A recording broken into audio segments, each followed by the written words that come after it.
Edmund Ellwood. I must say, I've just watched your documentary. Hugely impressed, as anything Paul Suggett does, really.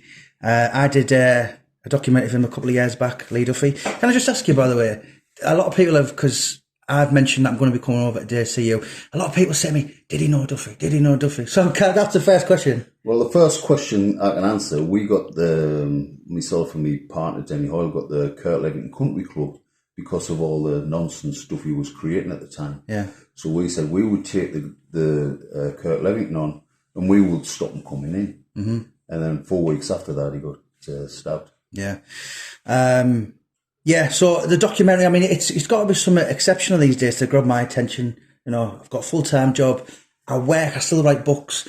But I watched it the other day and, you know, so I first come across you, you know, I must have been like a young amateur boxer myself. I must have seen the signs, Ellwood and Hoyle. Yeah. That was your security company many, many years ago. So I suppose that was how I knew you existed. I don't know a great deal about bodybuilding, but I knew basically you were, you know, the big cheese, if you like, in that environment. How did the documentary come about, first of all, Ed? It's quite interesting, really, because there's a guy who trains in my gym who knows myself and Paul Suggett, who I look after and coach a little bit. He stands around and just listens to me telling stories to different people. Mm-hmm. And he got a bit overawed by all the stories of the doors, of the security, of my strongman, of the bodybuilding. And he pointed Paul to the interesting background that I have. Mm-hmm. So you're not really, because you're not from that far away from each other. Sure, did you not know who he was? Or who? Paul Suggett? Yeah, I knew everyone knows who Paul Suggett was. I knew who he was. But I've never chased any documentaries or put myself about that way, you know. So you must have been asked in the past, though. No, I haven't been asked to do a documentary. I've done a couple of training videos over the years, but no documentaries, no. So you just felt it was the right time? I just thought, you know, it is a good time to get some of the story out, and especially with what I was doing politically. Yeah. With the old activism, I just thought it's a good platform. Hopefully it'll get the message out, you know. Mm-hmm. So, and how long did it take to film? As I said, so it come out in October last 2023. I watched it the other day, so it's just gone. For anyone watching this, I'm going to put the link in. Amazon Prime, so it's free if you already have Amazon Prime. Eddy Ellwood, My Universe. How long did it take from start to finish? Well, we spent a couple of days just telling stories, 3.5 hours each time. So Paul had enough background, and then we started delivering a bit of old archive footages and pictures and different things to back up the documentary. Then I give Paul a list of names, because that's one thing with me. I'm not just going to tell a story. Yeah. I wanted other people to tell a story, so it was backed up. I'm not dead, and I'm not fake. You know, I've got nothing to hide from. My stories are real. Yeah. Overall, I mean, I know there's a possibility of a sequel, which I would very much love to see. My wife watched it thoroughly. You know, she was, sometimes she'll nod off at stuff when I'm rubbing her back and that, but do you know what? She watched it and she went, do you know what, Jamie, that guy's got a hell of a story. And it's nice to see, you know, first and foremost, I mean, the reason I'm here today, I mean, let's be honest, I'm kind of known for doing that kind of book, if you like, the genre of the Neanderthal, testosterone, knuckle dragger, just discovered fire.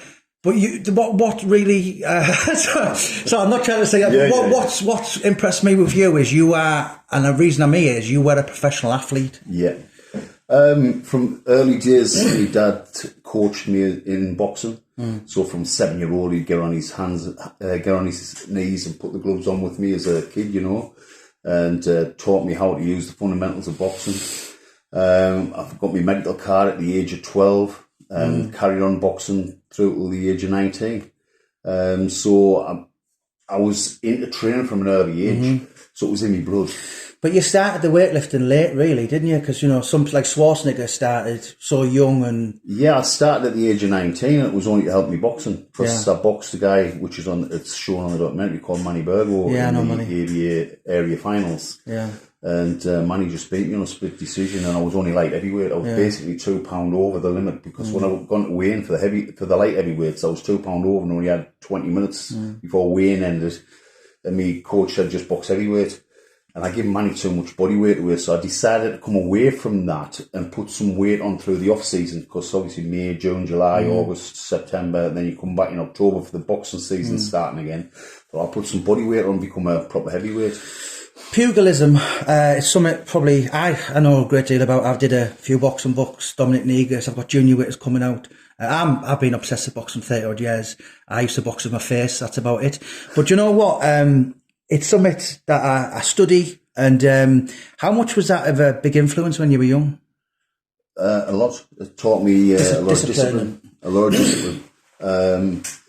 The first lesson my dad taught me was to never bully. Yeah. Never ever let anybody bully you. You know, so I grew up with that as my number one lesson, really. And I treat people fair with respect and expect the same respect back. But if they came on trying to bully, I would stop it. And obviously boxing really is, I know it's very different these days. If my son's obsessed with MMA. I've got a friend, Alex Reid, he got quite a good level in MMA. But for me, boxing's, you know, it's more than discipline. It's a structure in life. Yeah. You know, and that probably very, very much grounded you, really, didn't it? It gave me the foundation as well for everything I did in the rest of my life. You know, like as soon as I came into bodybuilding, the training pattern in the gym was more intense than most, because boxing training is quite hard. Are you passionate about boxing these days? Or I still go. I've got a nephew who's just had his first bout, should I say. Where was it? It was at Wheatley Hill. Or Ferry Hill. At the weekend. What gym is it? He boxes for Durham. Durham ABC? Durham Com or something. Right, okay. I know around here there's Horsley Hill and all that, isn't it? Yeah. You know, it's a big boxing community. Yeah, always has been. Hartlepool's massive on boxing. They've had some. Hartlepool, the Catholic Club, the Welfare, the Manor. You know, it's. I mean, I did a book. The Feenies, Garcia. You know, there's some good boxing. I did a book. Hartlepool, our town. I did a couple of books actually, and one of the chapters was based on Hartlepool's rich boxing heritage, the Allen Temples and all this, and even going back to so long ago when you know, this Bad Manners, was it big fat guy kind of, he was Battle of Manners, that was it. You know, so Hartlepool is, I mean, as you know, Paul Suggett is one of my favourite monkey hangers, but it has these kind of characters where, you know, Mickey Hunter was I think he got an exceptional level. But, you know, boxing these days is just more of a passion for you, really. It's not really, it's just hobby. You certainly don't train anymore. Yeah, don't. I haven't even trained with weights. I had a shoulder replacement because of an injury from strongman. I had a partial shoulder replacement about 5 years ago. And it just, you know, I don't want to train. I've got a young lad who's only 8. And I want to just be able to... Well, that's where I was going to come. Yeah. So, a word you use in the documentary, and I'd never heard this till I slept rough with Alex Reid in Christmas. So he used the word longevity, and I didn't know what it meant. And when I watched your documentary, you said that. Yeah. And my point of that is basically looking at you these days, you're exceptionally, you still look a very fit man. Obviously, steroids must have been a big thing in that world, maybe not yourselves, but I know there's certain people on YouTube that they look a pile of crap, basically. The body's gone in, and looking at you've obviously trained for longevity. Has that been your thing? I trained healthily when I was training. Obviously, the strongman is to extreme. I didn't get any injuries while bodybuilding. The injuries came from strongman because, like I say, it's extreme. You're doing things without warming up. You're doing things without real stretching the muscle in. So going through like maximum weight without a correct warm up, you know, you're going to get injuries. And that's where my injuries came from. So bodybuilders would warm up with a lighter weight and get heavier and heavier till the muscles completely warm through. But strongman is where I got my injuries from. And obviously, to get to the level you have in life, you know, I mean, I did junior. Well, we're going to be doing juniors, and so Junior with his book's called "The Avoided." He completed the sport of boxing, British, Commonwealth, European, and WBC world champion. Am I right in saying you completed your genre, your field, by becoming Mr. Universe? Because Schwarzenegger was one. I did and I didn't. It's every athlete's aim to get on the Mr. Olympia stage. And I got my professional card in 1991 to compete IFBB, and like the likes of Dorian Yates and Ronnie Coleman, the big guys at the time, were all in that era. I got my pro card in 91 and spent 4 years there trying to make the grade, but was just getting like no interest whatsoever. And it was more political than anything else, because I'm not saying I deserved to win any shows. I wasn't that good, but at the time I was deserving of top 10 placings, and I wasn't even getting top 15. You know, so after 4 years of that, I decided to come back to NABA, which is the National Amateur Bodybuilding Association, which is where Arnold Schwarzenegger first started off and won his 4 universe titles.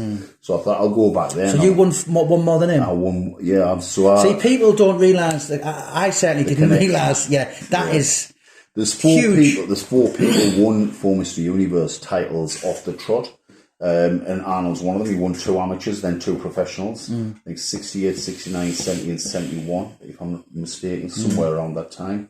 And then went on to California and started doing the Olympia. So he won 4 off the trot. And I just had that hunger to try and do one more. So then it leaves me with that little bit. Could you have done any more though? Probably, but I had no interest.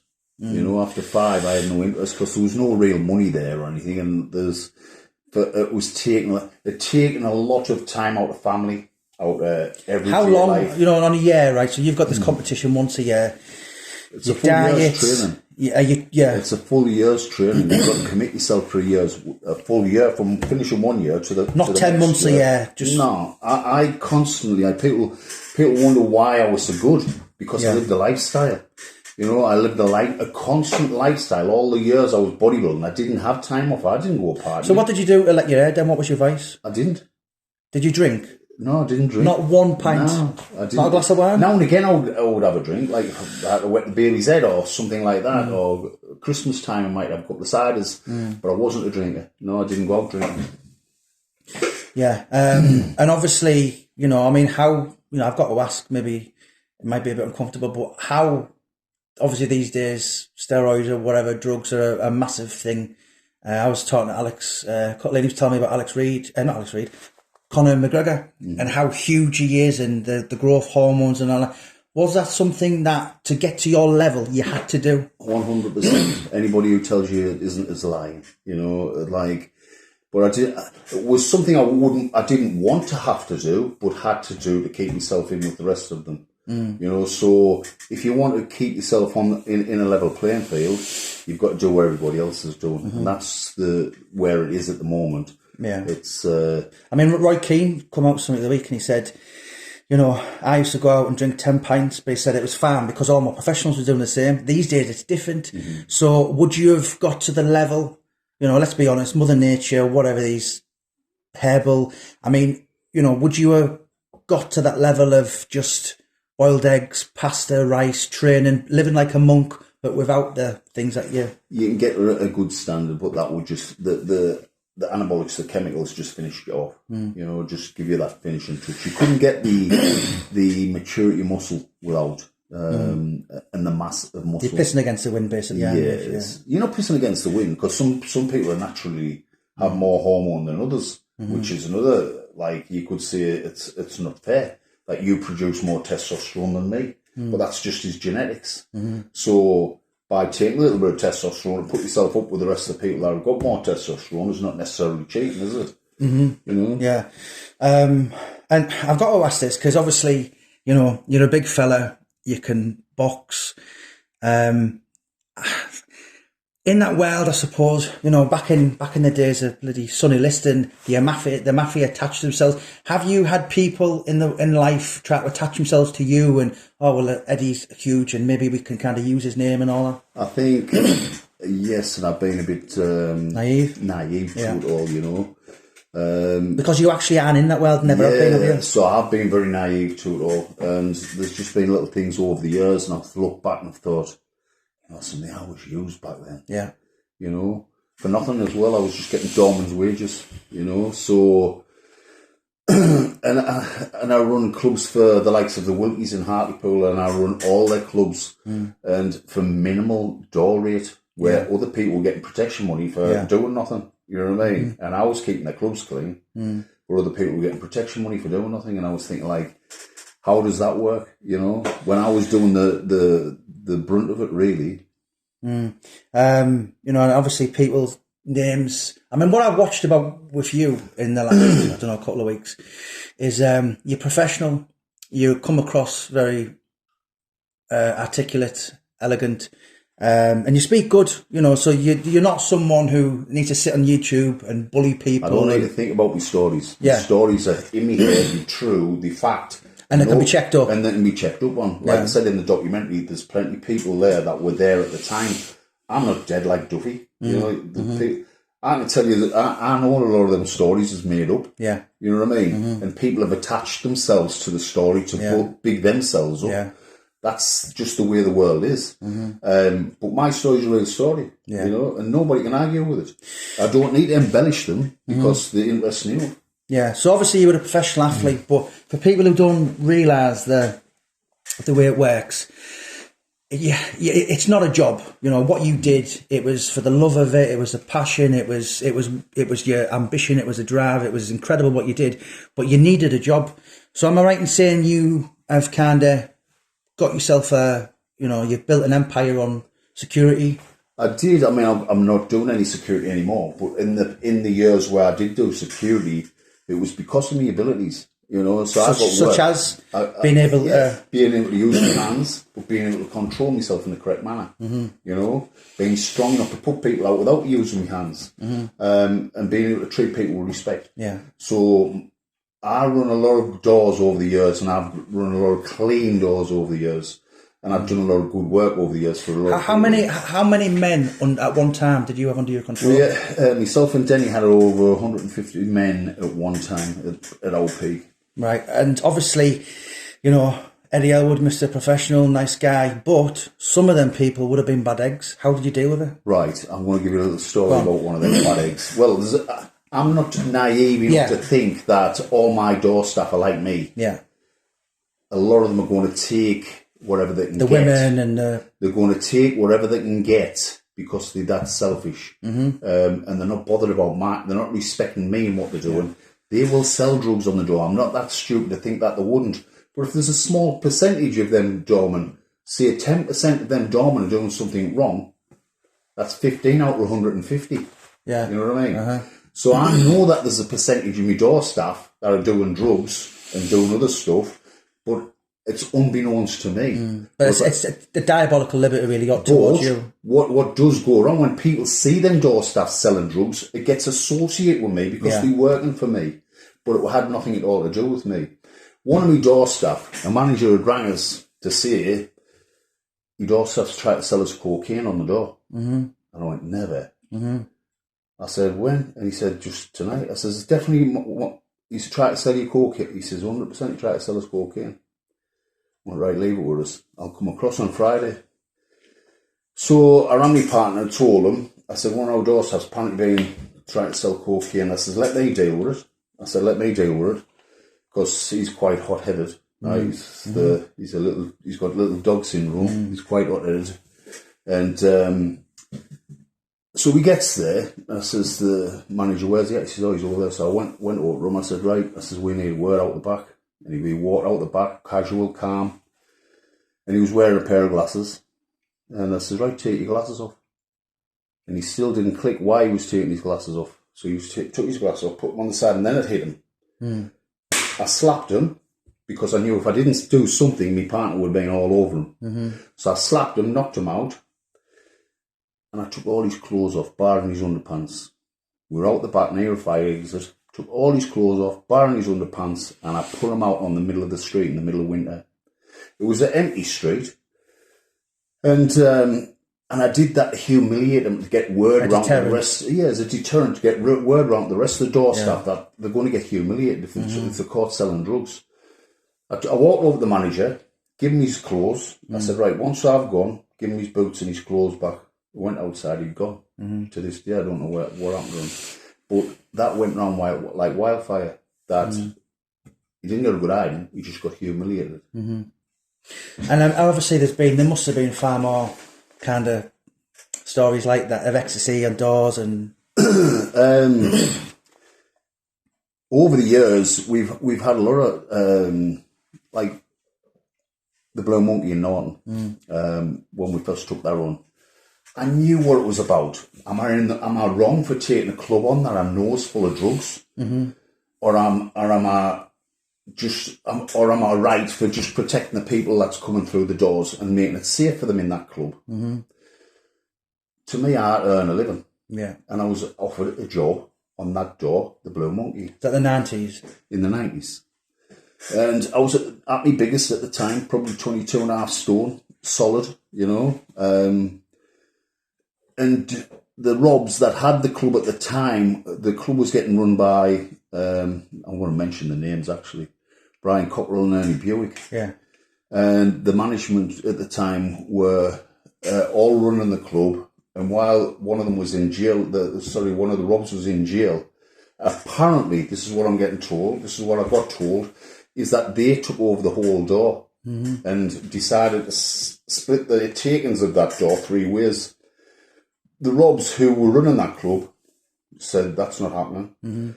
If we're not getting any money out of it, nobody is. So they decided to shut the club. So the club got shut for 6 weeks. This I find out later. I didn't know the story at the time. So Jimmy Robb came to see me and asked us, would I run the security on the Blue Monkey? And I didn't even know it was closed. So I said, what's a crack like? I thought it was, he said, no, we're just going to reopen it. It's been closed 6 weeks. I said, oh, what's a crack? And he said, oh, nothing, we're just reopening it. So I didn't get the background story. So I put word out and I said, has anybody got a problem with me taking on this job, the security of this club? Nobody got back to me because I wanted to know if there was a background story, if the people were owed money or if there was something that went wrong, then I would think twice about it. But nobody got back to me. So I rang him and I said, yeah, I'll accept the job. So I took the job on. And I'm training in my dad's gym in Horden, and I get a phone call, and it's Ernie Buick. And the phone call went like this. My dad shouted us out to training. He went, Eddie, it's a phone call for you. It's a man called Ernie Buick. I didn't really know Ernie at the time. I knew of him, but didn't know him. So I answered the phone call, and he says, hello, Eddie, it's Ernie Buick. You don't know me, but I've heard a lot about you, and I've heard that you're a gentleman. I said, I am, Ernie. What's the crack? I'm just phoning to tell you, if you take that job on this weekend, there's going to be trouble. And I said, well, if that's what you're telling us, Ernie, if you were telling me that you're coming down to cause trouble, you better be expecting it back. And then he said, can we have a meeting? I said, you can have all the meetings you want. I said, but I've took the job on now and I won't back down on that job. So we arranged a meeting. He was coming to my dad's gym in Horden. So I got in touch with my partner because I knew Ernie was obviously Pally O'Brien. And I said, I've got a meeting with Ernie Buick and I've got a feeling he's going to bring Big Brian because I know they were very pally at the time. So I says to Denny, I says, like I say, I think Ernie's only about 5'10" and Brian's about 6'2". I said, so if they get clever, I said, you take Ernie and I'll take Brian. I said, but hopefully they don't, you know what I mean? Hopefully they don't. Anyway, Ernie turned up and I was in the middle of training at the time and I was cleaning off the floor. I mean, I was powerful as at the time. I was cleaning off the floor, 3.5 Olympic plates either side, which was 160 kilo on an Olympic bar, and pressing it behind neck 6 times. And Ernie walked in as I was doing that. And I said, do you want to join in, Ernie? He went, no, I've already trained. I said, well, just give us a minute, we'll go upstairs and have a coffee. We went upstairs after training, went upstairs and had a coffee, and I tell people to this day, I've never known a person I can't read, and I couldn't read Ernie. He just had that blackness in his eyes. He kept blowing hot and cold. I've heard you're a gentleman. I don't really want to cause any trouble, but you know what I mean. I've got to save face, and that if you know. So anyway, after an hour of the similar talk going back and forth, I said, "Oh, Ernie, I'm going to see you out." So I took him down to the bottom of the stairs, and at the door, at the bottom of the stairs, I says, "Right, Ernie," I said, "I'm going to give you my hand now, and I'll give you my hand afterwards on Saturday." And he left, and that was the last I saw him. I mean, so obviously you've got you kind of going about the way you've never been going on taxing drug dealers or whatever, or selling drugs or whatever like that. But you know, is it hard to keep that level of professionalism when people are putting stories in books and making stuff up on YouTube and all that kind of stuff? Very hard. It's very hard to keep yourself right. I mean, I've had a few instances over the years where, you know, people have, like Big Brian, his first book, I think it was The Taxman. He'd wrote in his book, and I mean, I pulled him about it later through a friend of his. He wrote in his book that up one night we were in this club, and in walked Big Eddy Ellwood, all 20 odd stone of them, and I knocked them out with one punch. And it took 6 door staff to carry them away and put them on some manure heap. Yeah. You know, I'm like, what the fuck? Yeah. What? Never happened. Fuck? Never happened. Like the whole book didn't. Absolute bollocks. You know what I mean? Why somebody would want to make a story like that up? So anyway, I got in touch with somebody who knew him. I'd also get in touch with a solicitor, because obviously, like I said, I was a businessman at the time. I couldn't go around. So I get in touch with a solicitor and said, what can I do about this? He went, Eddie, you're probably getting 50 pence a copy per book. You'll not have no money. It's a pointless suing him. It'll cost you more money in the long run. So I got in touch with somebody in Newham and said, they better get that took out, because I think it was the first 500 copies had been done. I says, that better get took out the following pre-run. So anyway, the lad had rang us back. He said, Eddie didn't even realise it was in. Obviously, we know Brian was off his tree at the time. He didn't even know that was in. I went, give it. Who are you trying to tell? You know what I mean? I said, at the end of the day, he must have proofread that book.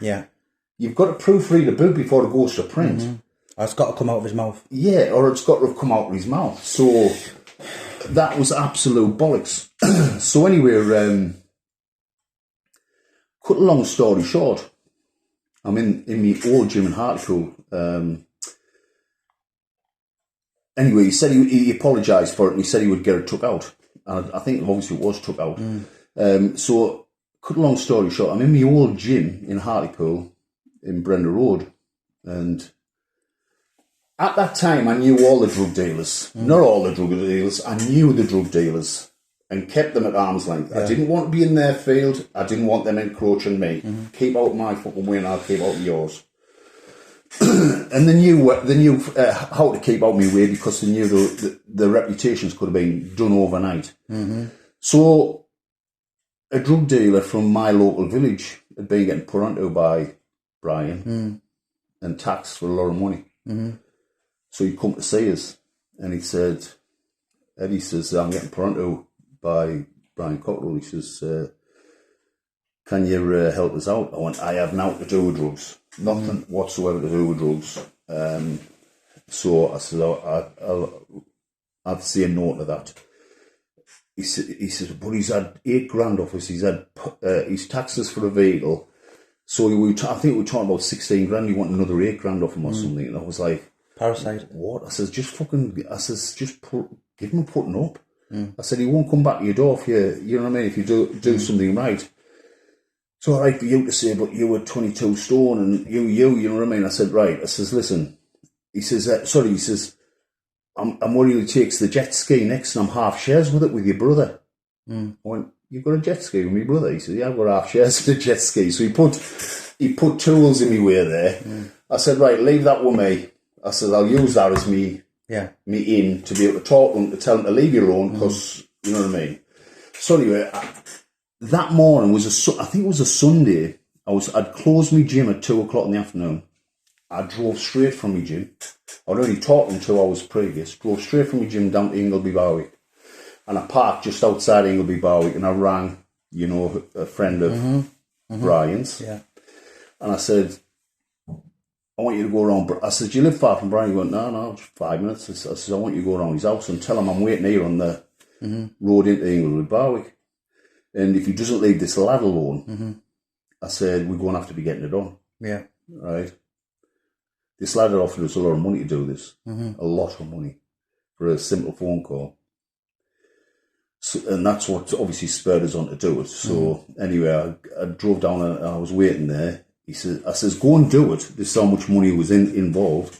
I says, go and do it. And I says, I'll give you £500 out of what I'm getting just to go around the house and tell him I'm waiting here on the slip road in Ingleby Barwick. And if he doesn't do it, me and him have got to be getting it on. He came back 5 minutes later. He says, that's all sorted. He'll leave me be. So I'm driving back up the A19. I rings this lad up. I says, right, all sorted. Don't worry about it. What do you mean it's all sorted? I says, sorted. I was only talking 2 hours ago. I said, it's sorted. Don't worry about it. Anyway, he went, I says, listen, if he comes up your house, then you ring me and I'll come to your house. I says, but as far as what's concerned, I says, it's sorted. It's done. It's dusted. So he went, oh, thanks very much. So he came down the gym the very next day and he gave me a wad of money, right, and gave us £500 extra because he was that pleased. So the £500 went straight to the lad who did the walk round Brian's house for us. And that guy was never bothered again? Never bothered again. Yeah. Typical bully, which is, I'm not really going to go, but obviously we've got a thing going on at the minute, and that's, it's been extinguished basically, and leave it at that. Although we are very happy with what's about to go on. But you know what? Like, you're never going to get away from that kind of thing because, you know, and you've worked hard, you've worked beyond, you know, you grew up, I mean, are you from Blackhall? I'm from Horden. So is that Peterlee way? Yeah, Horden's the next village down. So, in the greatest respect, that's not a place, right? And even Boroughbridge with Darren Sadler, he's went on to achieve amazing things. Me and Darren were training partners for a long time. Yeah, and you know, and probably in his the thing against him was he was incredible. He was a bit small compared to all the monsters that were in it. But you know, Edmund Ellwood from Horden, who grew up and picked Schwarzenegger to an extra Mr. Universe. That's not your average story from a lad in the North East. No, it's not, no. So you've worked hard with your businesses, with your athleticism, you know, these kind of, a brand, if you like. And it's kind of been, it must, as I said, you know, you said yourself, them people, 150 lads, and you will get the odd people using your name and hiding behind for bad criminal activities. Yeah, 100%. Which, like I say, I can't put a stop to. And recently... Is it still going to this day, though? It's still going on this day. So recently I was getting a treatment done at a friend's little health farm. And I'd come out the treatment, I'd seen another friend there who I knew when he came outside, and he says, can I just have a word with you? And I says, yeah, what's the matter? He says, I've had it on good authority. And again, I'm only listening to somebody else, so it might be bullshit. But he's had it on good authority that Cleveland police or Hartlepool police or some local police have been seeing that I'm one of the biggest drug dealers in Hartlepool. And there's absolutely no evidence whatsoever about that. And I don't know where it come from. I'm not a gangster, not a drug dealer, never been involved in them circles. So, I mean, never in your entire life, at any stage in your life, young lad, young, foolish, to now, because you must have been asked. No, yeah, of course I've been asked. Yeah. But like I said, my dad, my mother and my father brought me up with integrity and morals. And I've stuck by them morals, you know. I wouldn't bully anybody. I respect people and expect the same respect back. I don't hate. I don't have any jealousy. The way I live life is treat people as you find, you know. And if anybody goes against me in a way where they've blacked my name or they've done something wrong against me, they just get cut out of my life. You know, I just cut them out. Blocked, deleted, gone. Yeah, that's the best way, you know. So now, I mean, what are you now? Late 50s? I'm 60. 60, yeah, right. You're actually 60. March, yeah. You're in fantastic shape for it. And it is all about long. Do you still train, lightweight? Honestly, I haven't done no training in 8 years.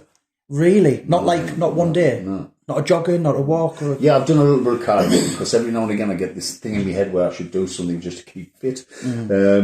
My son's got his 30th birthday and they've booked a trip to Ibiza and want me and his mother to go, and it's a family occasion. And so I've become very spiritual in what I've done over the years.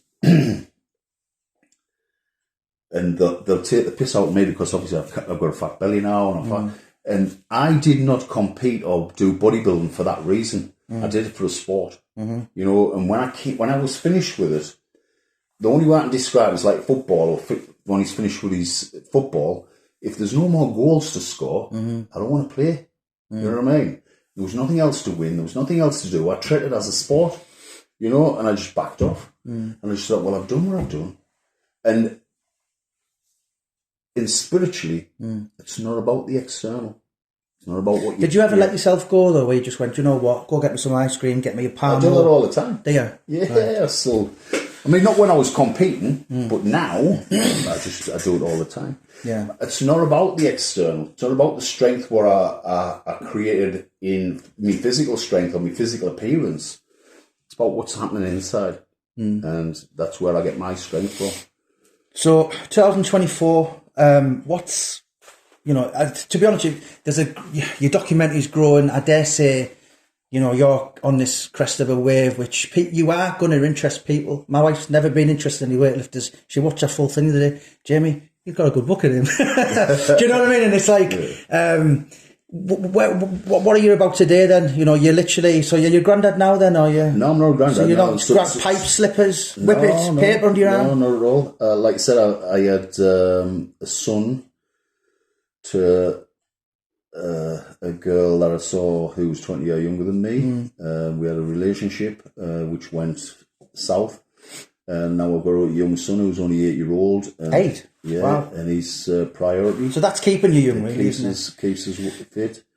He's a priority of mine, as well as, you know, just living my life now. Because through the years of competition, of strongman, of bodybuilding, of everything else, I was in a bubble of just me, which is a very, very selfish bubble. You know, I had to be that way to succeed in what I was doing.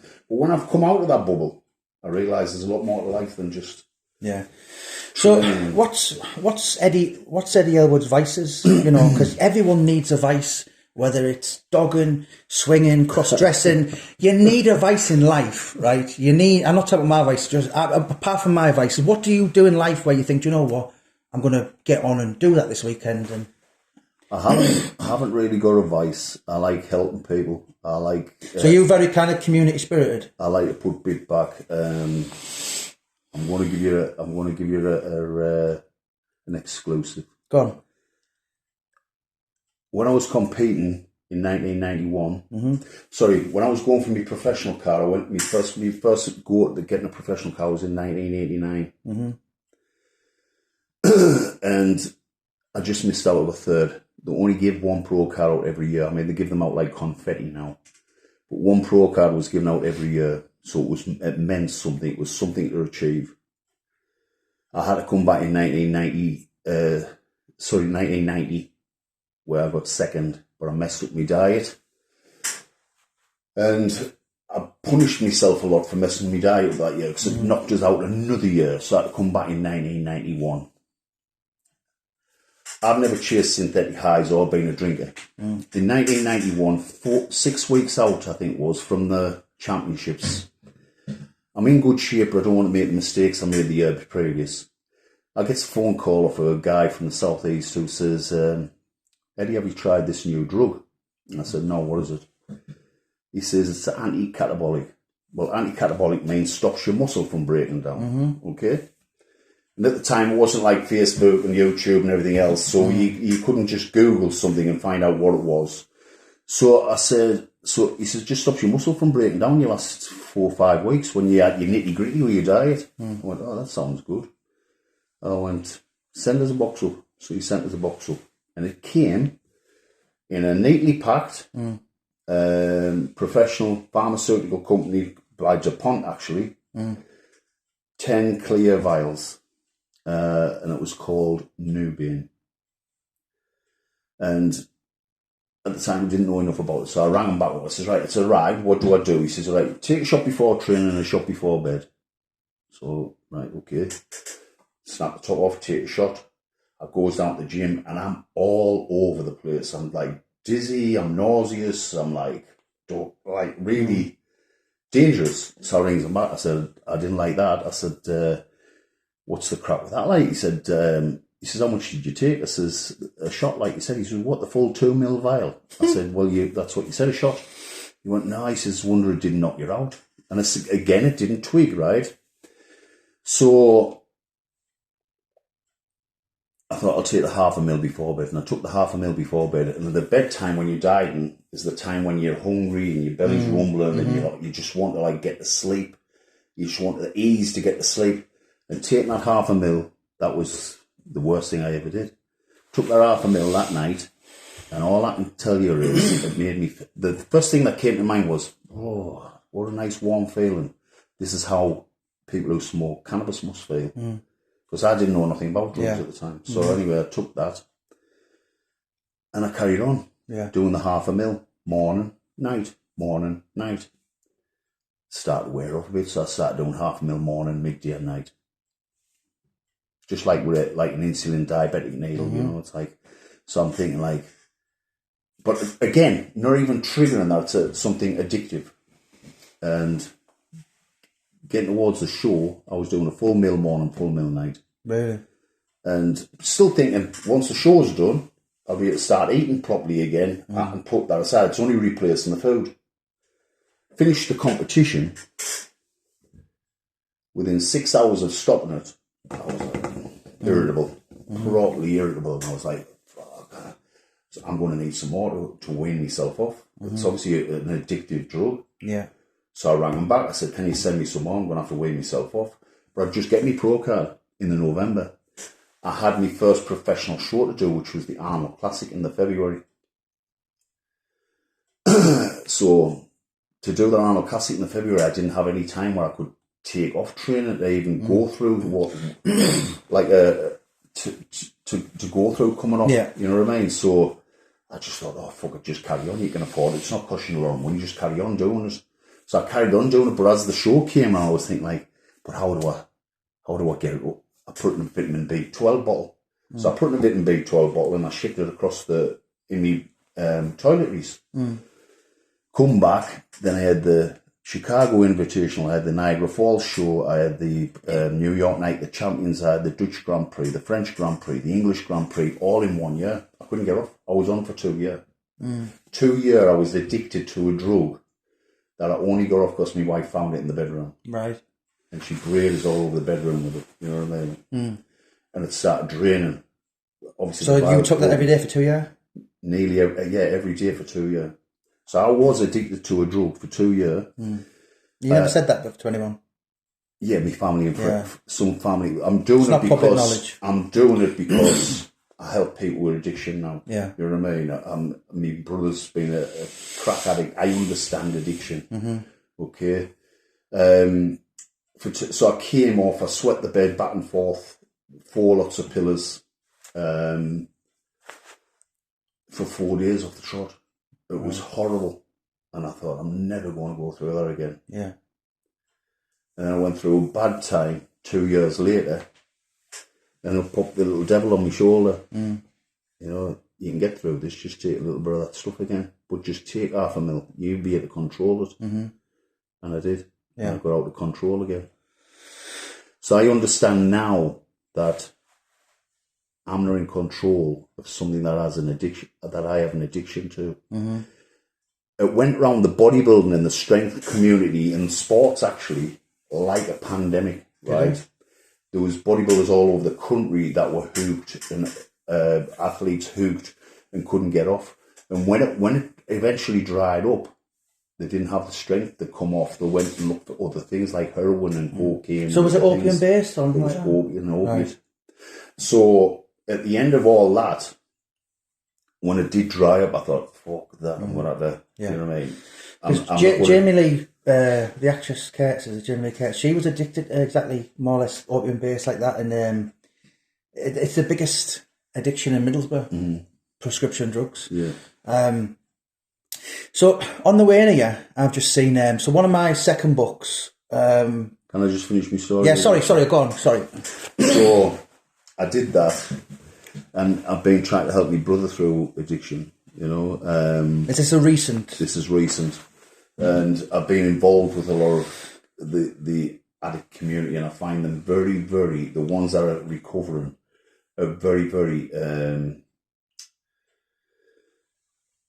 they inspire them. You know what I mean? To listen and come out with stories, to listen to the background stories and how they're getting clean and how they're actually promoting their lives now, and they're helping people and helping other addicts, you know. And I've been involved in that side of things a little bit, you know. So because I can see it here on camera, I'm Eddy, I'm an addict. Yeah, I've been clean a long time, but I'm an addict. You know what I mean? It's not something I take lightly. Humbles you. It's humbled us. But you know something? I believe God gave me that addiction. Yeah. You know? Teach you a lesson. Give me that addiction to teach me a lesson so I can pass on some knowledge. You know, and that's where I am with that. Yeah. I mean, on the way in here, so one of my second books, so I did a book on, do you know who Paul Sykes was? The boxer from Wakefield? Yeah. So I did a book, Sykes, Further Agony, and it supports, still to this day, the Bradley Lowry Foundation. So I seen a street which said the Bradley Lowry, I can't remember, it was in memoriam of the absolute little angel. So what's Blackhall like? Obviously, Bradley was from here. I spoke to his mum, granddad, a couple of years back. He sadly passed. What's this place like? Are you happy here now then? Is this where you're? Yeah, I love I love where I'm at. Where's this? How far is this from where you were from? 5 minutes. My mum still lives in the gym where I trained at. Yeah. So it's only 5 minutes here. But that's the village where I grew up, Horden. It's where I started boxing, the old pit baths. Don't they call you pit yackers? Pit yackers. Right, because obviously the Hartlepool are monkey hangers, and Middlesbrough's are smoggies, your Mackhams, your Geordies, and obviously you guys are all... Because, so when I did a couple of Hartlepool books, obviously I did Mick Sorby's book, another lovely man, there's a big kind of rivalry between pit yackers and monkey hangers. So all the pit yackers would go into Hartlepool and try and steal the women and all this kind of thing. Can I just say, yeah, me moving into Hartlepool to do the security, that's what I was going to get to. Best thing that ever happened to Hartlepool, because it calmed the whole town down. Yeah. But did anyone was a bit like annoyed as if, you're not even one of ours? Right, the story's on, but I'm going to tell the full story. That's on the documentary. So when I first moved into Hartlepool, we got a door called the Cotton Club. And the Cotton Club was probably one of the worst doors in the town. It was owned by the Wilkies. And they said to us, if you clean this door up, you can have all the rest of our business. Well, they had about 10 clubs in the town. So it was the second weekend I was there, I'd noticed a bunch of lads walk over the road while there was a queue outside. There was only me, I think you've seen on the documentary, Stephen Ogden and Norman Dawkins. Three of us on the door. And I'm stood on the step. Stephen had gone upstairs to get some pound coins to the till. So it was only me and Norman. And Norman was only 18-year-old. He's a young boy. And 10 of these lads had walked across the road. And we'd only get in the door because of these causing trouble around the town. And I thought we were all work cut out here. So anyway, they came to the front of the queue. And a lad called Dwayne Douglas came to the front of the queue. Gave him his due. Had the bollocks. You know, but he obviously didn't know me. And I put my hand across the door. So where you going? He says, we're coming in. I says, you're not like you're bad. And he grabbed me lapels of my jacket, right? So I'm stood on the step and it made me lose my balance and go off the step. As I went off the step, there's a bus stop opposite. I ran over the bus stop and I pulled him into a headlock. And I got him in a headlock with me a chokehold. And I spread my legs so I was like a tripod to keep myself up because I was getting hit back and forth and like punched and kicked. It didn't matter which way I went, I was getting punched and kicked. And I kept all of them. And I turned around and I saw Norman getting kicked all over on the floor. He had his ear was partially hanging off. Jesus. He was getting kicked all over off the floor. Stephen had come downstairs and just chucked the pound coins and got stuck in. I seen an opening in the doorway and I ran Dwayne over into the doorway. I was going to give him it in the doorway if I could get him inside the club. And I had about 5 people pulling us back, taking him in there, and I was getting pulled back. So I ran him down the street and I pinned him over the top of my car, and I started giving him over the top of my car, and somebody was just hitting us in the back, and it just felt like nothing. And it was his brother. If it was my brother, I'd been hung round my neck. You know what I mean? But that's how his brother kept running in and out, spitting. I mean, come on, you know what I mean?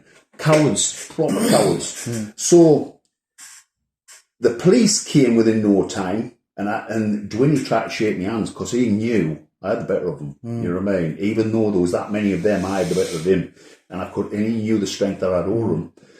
So he tried to shake me hand. I went, "No, I'm going to sort you tomorrow." Right? And I said that with conviction. I'm going to sort you tomorrow. I came away from the door. I says to the manager, go and find out where these drink on a Sunday morning, because these are football hooligans. These will drink somewhere on a Sunday morning. Football hooligans always drink. So was somewhere it the Hartlepool lads, the Moose Men, I think they're called? So I don't know who they were, but it was like I say, Dwayne Douglas and his crew. Yeah. So she came back about 20 minutes later. She went, "Kite Club." I went, "Thanks very much." So I knew there was about 10 to a dozen of them. I thought, I'll get 10 good lads, and let's see what they're like with 10 good lads in retaliation. So I rang some good lads up, and I said, right, I've got a job on tomorrow. I said, I want you to just come and back us up. So we drove down to the Kite Club. I got out with my brother, Carl, and I can't remember who else it was, my mate Martin Bradshaw, and we walked inside the club. I've never been in the Kite Club in Hartlepool before, and it was like an L-shaped bar. There was a bar to my right, and then there was a dark archway to the front of us. So I seen a lad who'd been involved in the trouble the night before, walking back from the bar with a couple of pints in his hand, just grinning. And I thought, what the fuck? I says, put your pints down, get your ass outside. Anyway, he just kept grinning, and he walked through this dark passageway. And I thought, like, it was archway, sorry. So I thought, what's he fucking grinning at? So anyway, I walked through this dark thing, and there was about 40-odd heathens sitting. And I thought, I fucking game on, but I threw the gauntlet down now. So he walked right to the back of this room, which would have been probably 10 or 15 metres long. He walked right to the back of the room, sat down, and I'm with me and my brother and another lads, 3 of us. So I said, put your fucking pints down, get your asses outside now. So they're all sat just grinning at us as if, like, I could see what was going through their minds. They must have thought, what the fuck's that big daft cunt think he's going to do in this, in here? So I muttered under my breath. I just said to old Carl, I said, right, go and get the rest of the lads. And he left me. So I was left on my own as I started marching towards them. And I could see them just grinning as if to say, what are you going to do in here? And I was marching towards them with the attitude like, I better get the fucking timing right here. You know what I mean? Because if I don't get the timing right, they're going to be all over us. So I gets to them, and I just felt the presence of all my lads come through the doors at the same time. Just at the back, I could feel the presence come through the doors. But I was wary because there was that many people in of the whole place going up. Anyway, I picked Dwayne out the seat, and I could feel his legs go. His legs just completely went. So I threw him to the floor, and I was just about to give him it, and somebody else come running in and jumped on his head. And then there was a load of them trying to clamber through some glass doors at the back of the club. And the glass doors opened, and there was a load of old people in playing bingo. And this old bloke picks a chair up, shaking like that. I said, put the chair down. I said, we're not come for you. Anyway, we got done and dusted, because it had to be done within, like, it had to be done military, and it had to be done quick, because the police station was like 200 yards down the road. Yeah. Maybe it's a bit more, but about 300-400 yards down the road, the police station. I said, we've got to be in and out quick, because if we don't, we'll get done for a fray. So we were in, out, done. Anyway, we were all laughing about it, like giggling about it. And it went round like wildfire, what we'd done. But then they started spreading rumours that we were going to get done on the door the following week. They were going to retaliate. But I didn't increase the door team. We still only worked with 3. Well, Barry Wilton didn't increase the door team. Wouldn't give us any more money for it to increase the door team. So we still worked with 3, but I paid 2 lads to sit in the car over the road. 2 lads sat in the car over the road. And the police were driving past that night, right? Pipping and putting their thumbs up at us. Because we'd done a job that they were incapable of doing. We cleaned that town up, and that town stayed quiet for a long, long time. They still started threatening, so I sent one of the main lads, I got his address, and I just played another psychological thing. I sent him a letter. So he knew I had his address. So can you imagine a letter coming through your door? Well, he knows where I fucking live. And I just said in the letter, you and your fucking mates better fucking leave it out, because you are the first person I'm going to come looking for. You are the one I'm going to make an example of. So leave it out. And that was it. And that was it, done. Yeah, you know, as I said, you've quite clearly made it this week on social media. You've never been a drug dealer. You've never been into taxing. You've never been into any kind of criminal activity. But there's no doubt you have, indulged in incidents like that, because, you know, the animal kingdom. Because about to stand up for myself. You know, the gorillas. The last thing you do with a gorilla is you do not go and stare at them. It's because it's seen as a. So in that world, if you like, that you were a part of, Ed. You know, very much. You know, you were a deterrent or whatever.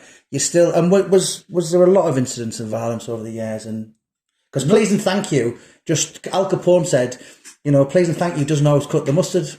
Not too many, because little things like that quiet the town down for a long and obviously time. The level of professionalism these days, it's all about you speaking. Yeah, and the people, when they realised that I wasn't this person, because obviously that spread rumours, and the rumours grow bigger than what the actual story was. Yeah. Like, we got told weeks after, they came in with baseball bats and baseball caps, and they turned the baseball caps around and they just said, anybody want, and we just smashed the place. Nothing like that happened. But it's grapevine, it's folklore. But that's what I'm saying about stories about dead people. They get built up, you know what I mean? And they grow out of, like, I don't know. I mean, so in January, I was asked to be part in the Viv Graham documentary.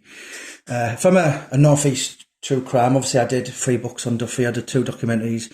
And one of the names that they said to me, the BBC people, said, Eddy Ellwood. So obviously I kind of reached out. I think Paul may have actually, but a lot of people, the name Eddy Ellwood is like your Viv Grahams, your Lee Duffys. In actual fact, you have never ever been in that way. Yes, you have, but your kind of motive operandi has been very different. I work a legitimate job doing stopping people like that. Yeah, stopping people like that, and preventing, like. I didn't want to step on their toes, they just knew not to step on mine. Yeah. You know what I mean? So if I found drugs in the club and people were carrying them, doing them blatantly, they got took off them and they got put down the toilet or put in the drugs box, they got given to the police. So if I didn't know what was going on, I couldn't do anything about it. You know what I mean? So just keep out my fucking way. Don't do it in my clubs. Yeah. And going back to the documentary, as I said, you know, I'm going to watch it again. And I've started watching a little bit. Is it something that you're going to plan on doing now, kind of getting, you know, I think you're quite aware of certain people can sit on YouTube bullshitting, crapping, trying to fairy tale stories. You've got a more of a kind of focus, if you like, to spread, Eddy Ellwood be seen, but for the good of the community, for a message. What's your message? What's your direction now then? I think, if anything, I've learned not to be controlled by things that's out of my control. Yeah. Be it women, be it anything, you know. If something's controlling you up here, let it go. If you can't like sort it out, let it go, because it's going to control you more. Yeah. You know, so let it go. No point worrying. No point worrying about something that you can't control. You know. It's not about the outside, the physical look, it's about what's inside. You know, be a good person. Be as good a person. Are you religious or? I'm not religious as such. I'm not like, but I do know there's a higher power. Yeah. And if you want to know how there's a higher power, I'll tell you how there's a higher power. If I give you the ingredients to bake a cake, 8 ingredients, an oven, right? Could you bake that cake? If I was given directions, then yeah. You'd need directions. But what else does that cake need to make itself? To make it. It needs intervention. Yeah. It needs human intervention. So there's no way that on this earth, as this world, all things bright and beautiful, everything has been created by a fucking bit of electricity in a single cell organism. You know what I mean? Not in a trillion years, if you put them cake ingredients on that bench there, will it make itself? We have come about by intervention, 100%. And do you think you'll be able to leave go of, watch your documentary, and one of the massive things, the point is, as I said, I seen it in the paper years ago, I didn't quite understand, and I did watch a documentary and I actually thought, I can really see where the guy's coming from. The COVID thing, you're not going to take that any further, are you, if you... I'm not taking... I think you have come out kind of... I think... I'm going to get you the ins and outs, right? So, I was took to court for... I wasn't fined, I wasn't charged, I wasn't arrested. The police didn't want to know. It was the council made it personal. So the council took me back to court after I thought everything was done. This was in June in 2021. I got a letter through to say they were taking us back to court. I thought, well, I'm not having that. They're not tickling not me. I'm not rolling over and my belly tickled. I'm going against them. You know what I mean? I want to fight it. Because what I did was not wrong. What I did was for the benefit of people, you know? And then we were talking earlier, you actually had to go through one of your close friends killing himself. And that was, do you believe that was down to the lack of physical? 100%. Like, the mental health of people that were involved in physical activity just escalated phenomenally. Suicides escalated phenomenally. Yeah. But what people weren't looking at, they were just getting the fear from the television was, well, you're going to die of COVID if you get involved with COVID, like if you get infected.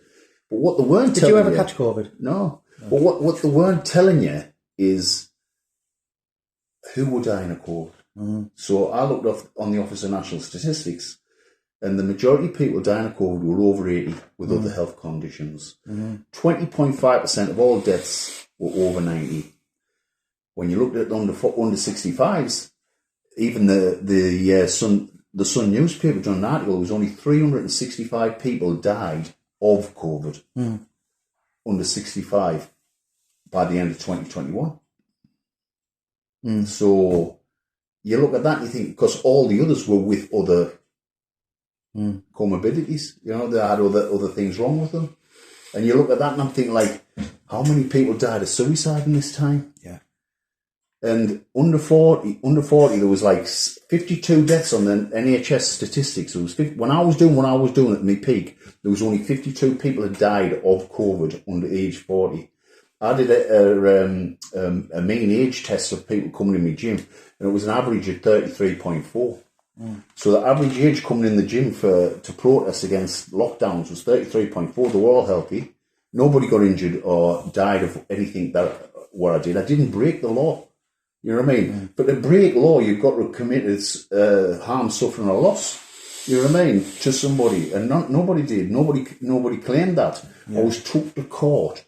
You know what they took me to court with? An antisocial behaviour order. And I thought there was nothing antisocial about what you've seen. Clips. There was nothing antisocial about what I did. And the good thing I liked as well is you were very kind of, I don't think softly spoken is the word, but you were very polite. Well, the actual fact, do you know what I mean? There was no anyone was threatened by you, or anybody. I mean, actual fact, the attitude came from the authorities. And that's there to be seen. So this is what I say.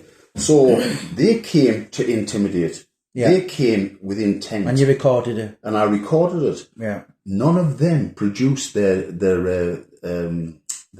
video cameras, the body-worn cameras. None of them produced any evidence from that. There was 5 witnesses against me in court. Not one produced any body cam evidence. Do you know why? Because it went against their statements. Yeah. Everything that was on body cam was different to what was said in the statements. So I went to court and I challenged that in Crown Court, and I cross-examined every one of the policemen. I'm going to give you a couple of incidents. One of the policemen who came for supposed breach of the peace had said, I'd said to him, what are you here for? Breach of the peace, but there's no breach of the peace here. In his statement he wrote, I met Mr. Ellwood to the steps of his premises. There's not a step on my premises. It's a ramp. So I'm trying to show the judge that if he's got that bit wrong, the first sentence of his statement's wrong, what's the rest of it going to be? Yeah. It's got to be doubtful. You've got to put doubt on the rest of his statement. And there's certain things in his statement that he did say wrong. And there's parts of the transcript of the video that was wrong.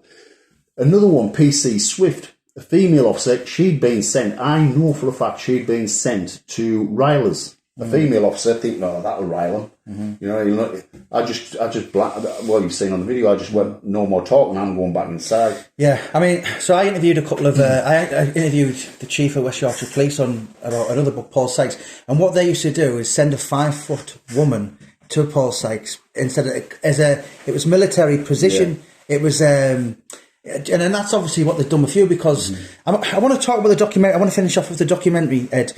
As I said, finish that. Yeah, sorry, I thought you finished on. So she came, and in her statement said, I told Mr. Ellwood to close his business and tell everybody to leave.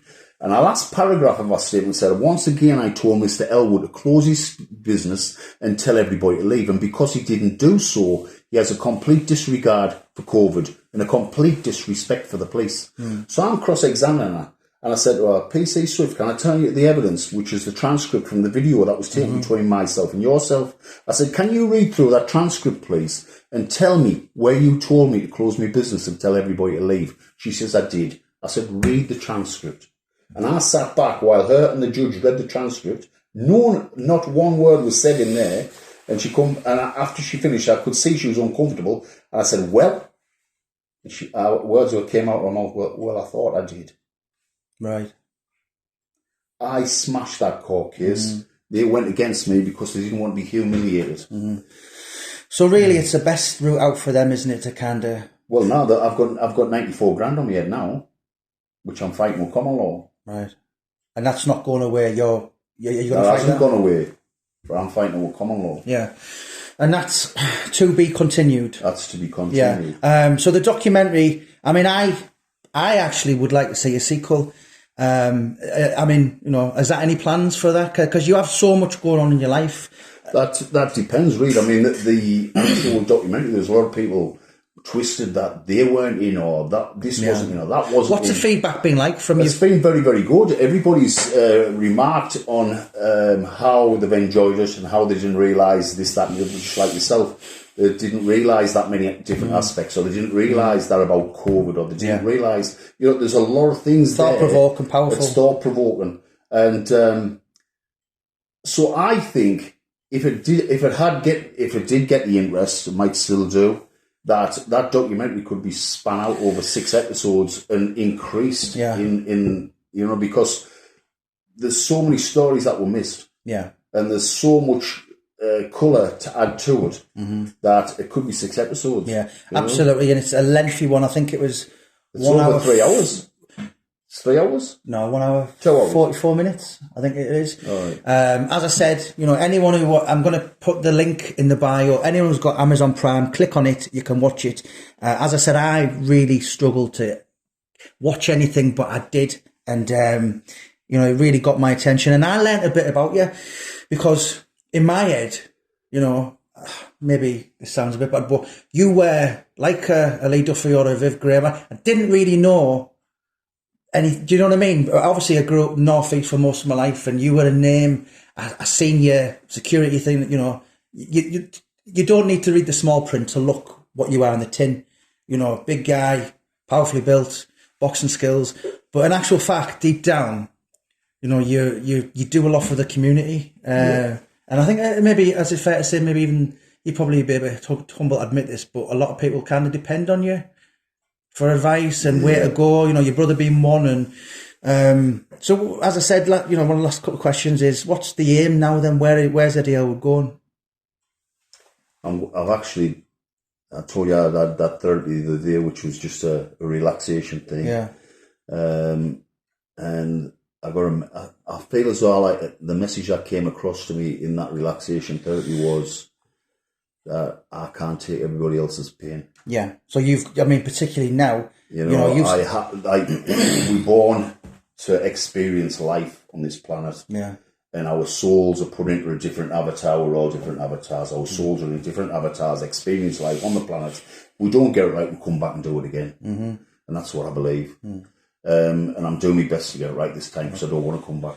Yeah. You know, and I feel as though the message I got was, because I've been trying to spread myself thin. Yeah. And to people who probably didn't deserve your attention. I've tried to spread myself thin, and I feel as though that the message that came to me, and it was at a good time actually, was You can't take other people's pain. Yeah. You've got to let them have that life experience. You know what I mean? So it was a big message to me, that, because like I feel as though all experiences, good and bad, are there to benefit us. Yeah. You know what I mean? So if you have a bad experience, it makes you stronger, because you come from that bad experience. If you don't have that bad experience, you don't have the wisdom from it. You know, so all the bad experiences in my life, I'm thankful for. Yeah, because they've made You know, because they made us a stronger person, and I know where I'm going with life.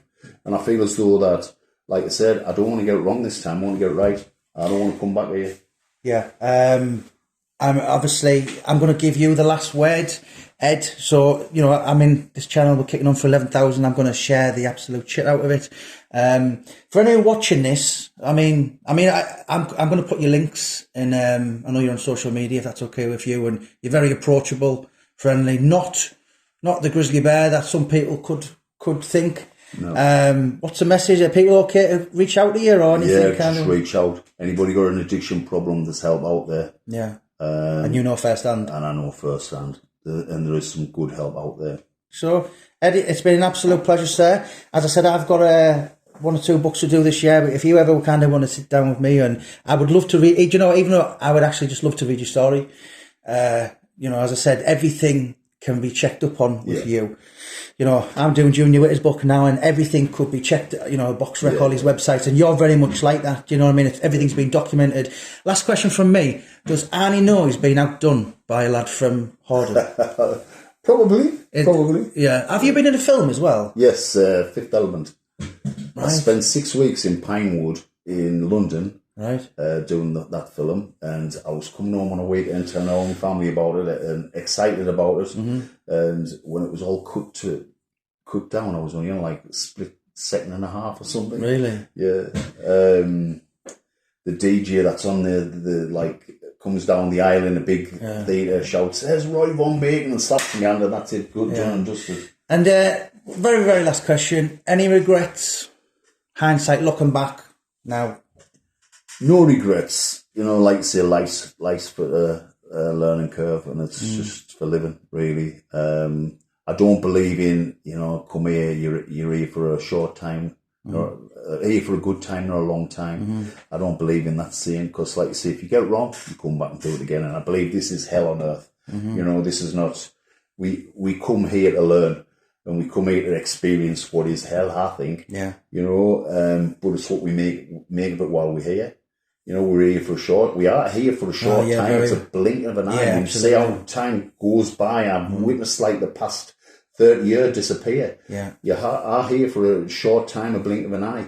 So do what you can and do it right. Yeah, absolutely. Do you know, Ed, it's been an absolute pleasure, mate. A real honour. And I'm going to be following your story. And as I said, anyone who I would strongly advise you all to click on, go in the link to the bio. Paul Suggett, anything he does, he could sell sand to the Arabs. He is absolutely fantastic. Ed, absolute pleasure, sir. God bless. Thank you.